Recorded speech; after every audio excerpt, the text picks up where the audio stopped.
So we got back from a road trip about a month ago, and it's time to finally unpack the trailer. Now, why did I wait a month to unpack the trailer?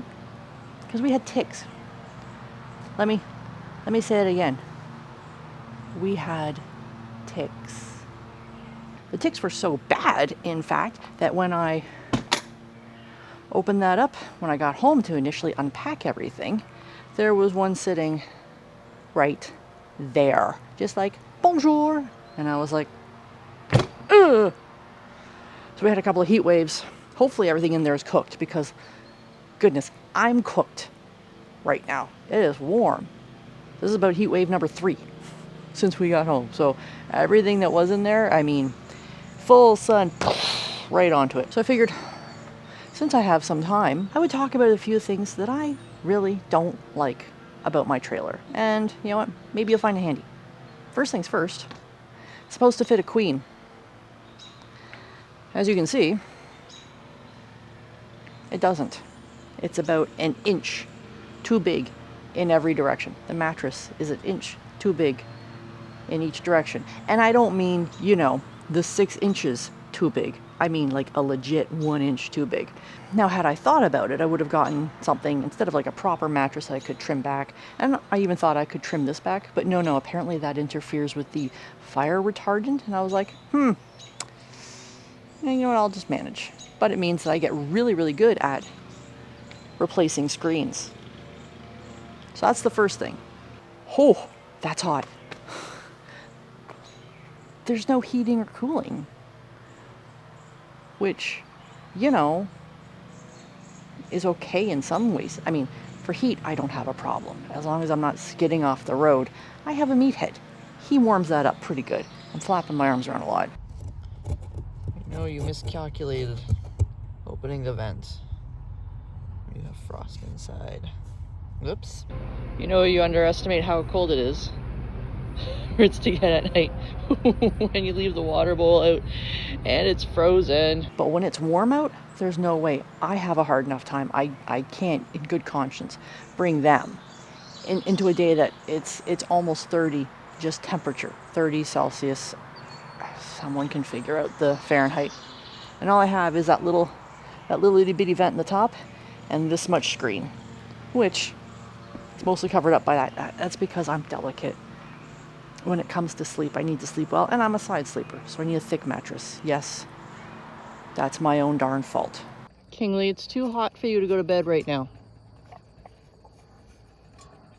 What are you... Having a temper tantrum is not going to get you in bed sooner.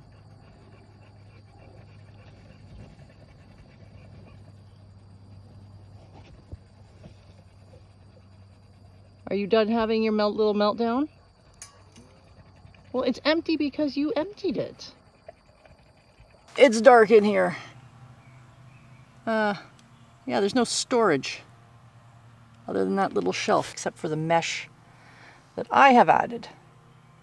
Those are great. But all we have in here is this little lip. See? It's only about that tall. And then you see we have more baskets over here. That's it. That's it for storage. And that's it for cooling. Whew. Once you are inside, look, this shadow that emerges. Woo! Hang on, let me bring you a little bit closer so you can see what I'm talking about. This is the fun with doing this all on your own. I can't sit up. So if I want to sit up because maybe it's a rainy day or something, I need back support. This is still creeping me out. Ooh. This is like Halloween. Well, it's kind of creepy. The curved back, no good.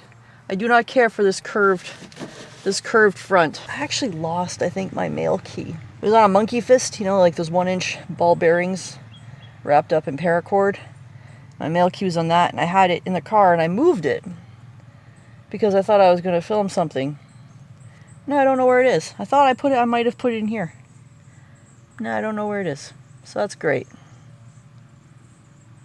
Anyway, shall we continue the tour? The tongue box has long been an area of, I don't want to say contention for me, but irritants. And this is the reason why.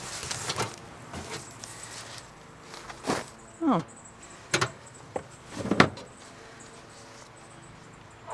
Oh yeah. I basically left everything in here because of the ticks. So I mean, there are very few things I took out, like the bear spray, because I didn't want that to explode.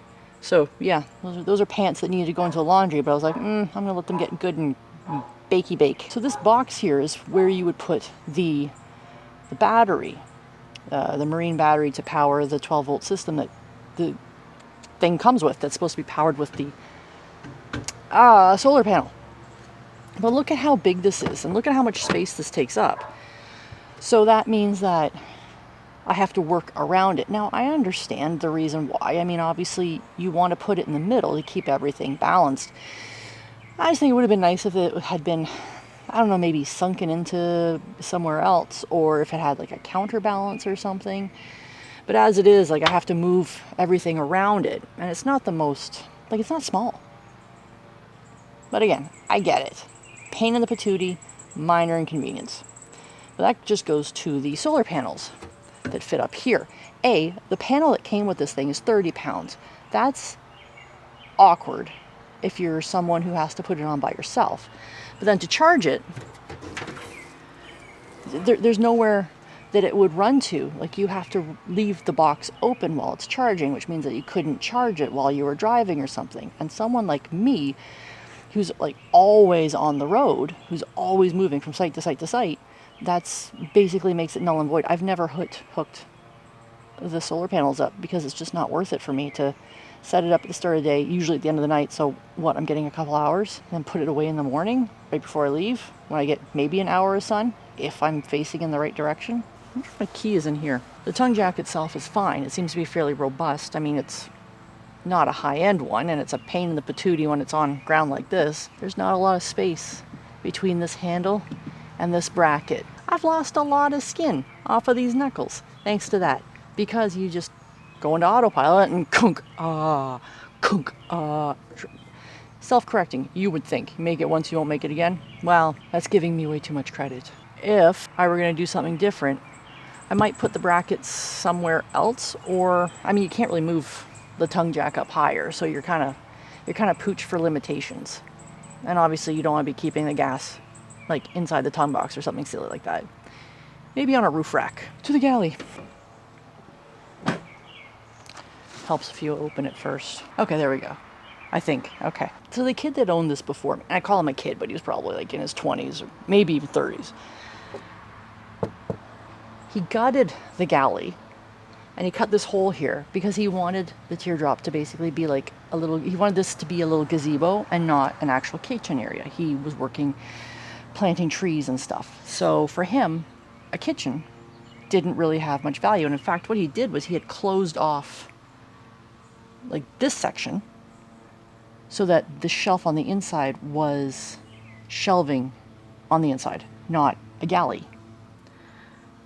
Actually, you can see it better here. This here, I took out a couple of the vertical portions, and this was just all blocked off.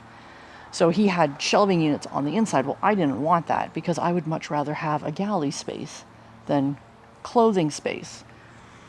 But what that means is that I don't have the kitchen that other people have when they get their teardrop. And that's good and bad. I mean, I can modify this however I want. I'm not constrained by what size of stove I get or anything like that. But it also means that everything is so loosey-goosey. I see other people and they're just like, oh, let me get my utensils out. And they're like, oh, come on.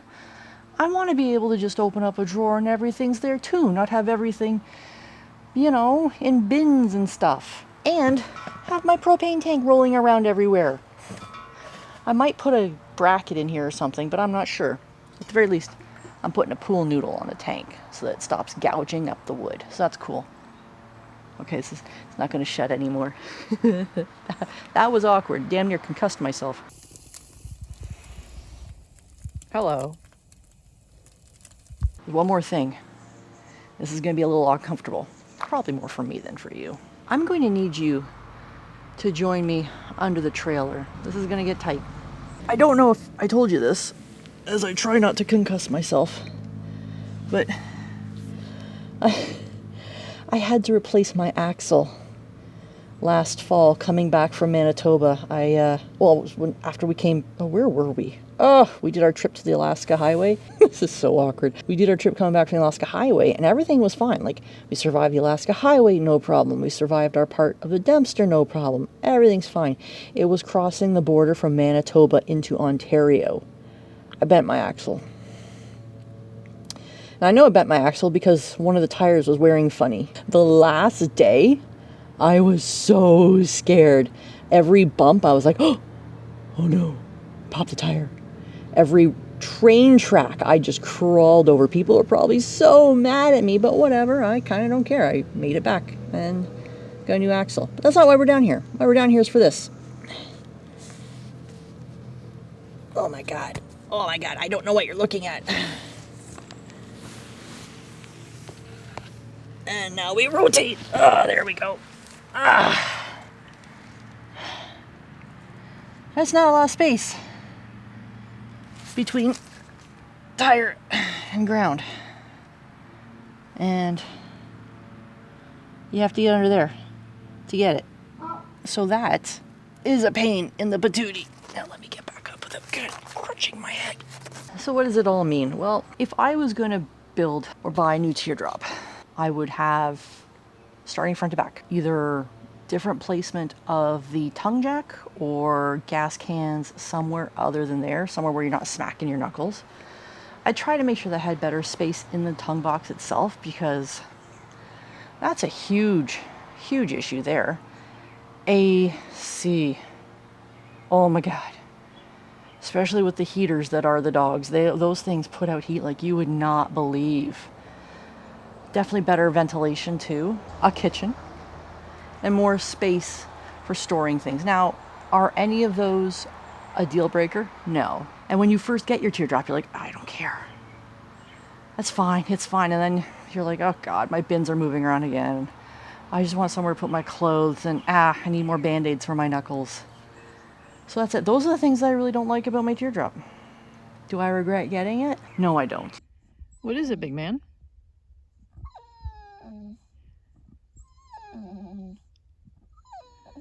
Are you trying to tell me you want it in the trailer?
So let me know. Let me know what you think. I'm dying in the heat here. I had to wear like one of my workout shirts. It's crazy. Thank you for watching. I really appreciate it. I appreciate you taking the time to check out my new axle. It's pretty, isn't it?